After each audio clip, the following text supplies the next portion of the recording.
It's no secret that I'm a big fan of exercise, and strength training in particular, but really strength and aerobic training have dual benefits here for brain health. Studies consistently show that people fear dementia more than any other chronic disease. Here are my 3 best tips for building a defense against dementia at any age. But first, my name is Dr. Alex Watson, and I get people ready. By that I mean I get them ready for cancer therapies, surgeries, and different sort of performance-based activities like fitness challenges and those sorts of things. So I break dementia prevention into 3 big categories: medical, exercise, and brain challenging. Or, shuffling these around, blood pressure, Beethoven, and BDNF. I'll explain what that means in a second. So going to blood pressure, Beethoven, and BDNF, kind of sequential here, the blood pressure means all the medical stuff. You want to control any risk factors that are going to worsen either metabolic health, such as the glucose control, blood sugar, all that kind of stuff, or any sort of blood vessel health related to cholesterol, blood pressure, those things. So by controlling your blood pressure, by keeping your cholesterol levels as low as you can get them without being symptomatic, and by making your body as sensitive to the effects of insulin as possible, you can make sure that your brain is getting all the energy it needs and can use it as best as possible to keep all the healthy housekeeping functions going alive. Even better, it'll keep you thinking sharp well into your later years. The next piece is going to be Beethoven. And with that one, I mean the brain challenging aspect of things. Or in other words, you want to find activities that you are not very good at and keep trying to get better at those. It's great to do brain challenging exercises, things like puzzles, all that stuff. May help you with certain aspects of cognition, particularly reaction time and those sorts of things. But really what you want to be doing is focusing on things that work as much of the brain all at once as possible and are really hard for you to do. So in this case, learning an instrument, if you're a total novice to playing instruments, picking up something like the ukulele is a common recommendation because there's only a few strings, only a few chords.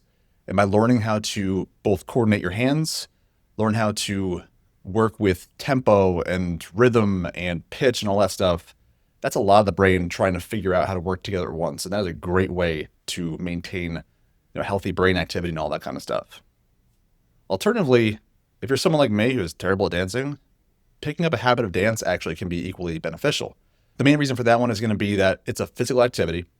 So you get all those benefits that we'll get into in a second.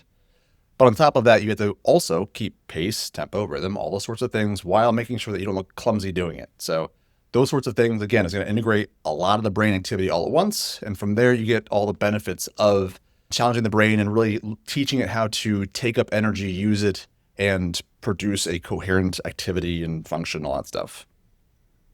All right, the last piece is BDNF. That's a tough one to remember, but basically what BDNF is, it's one of the main growth hormones in the brain.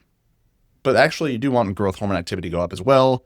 BDNF, other ones like nerve growth factor, all these different hormones support the health of brain cells and the synapses between them, the connections and everything like that.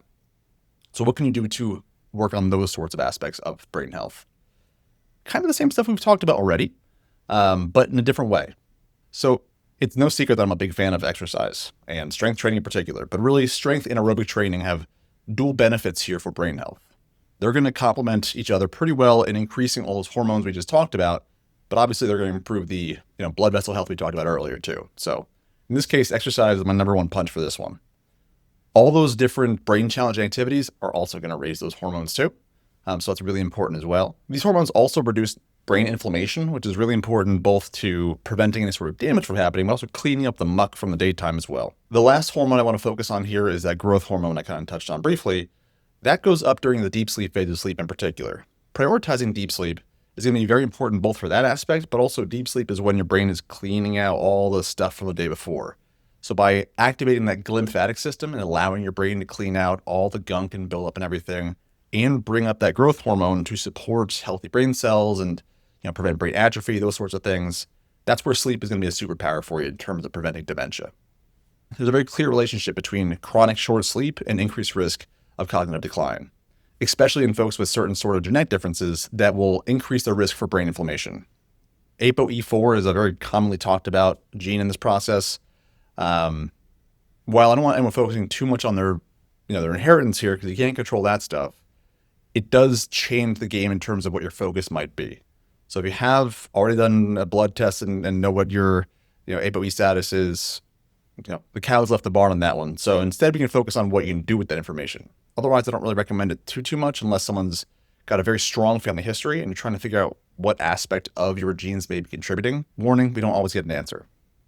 But if it's ApoE4, that is an inflammatory kind of gene that you're inheriting here, in which case you want to make sure you're doing a lot of those things that are more potently anti-inflammatory. So focusing on the sleep, focusing on the exercise, and really just doing whatever you can to challenge that brain as much as possible. Thanks for watching.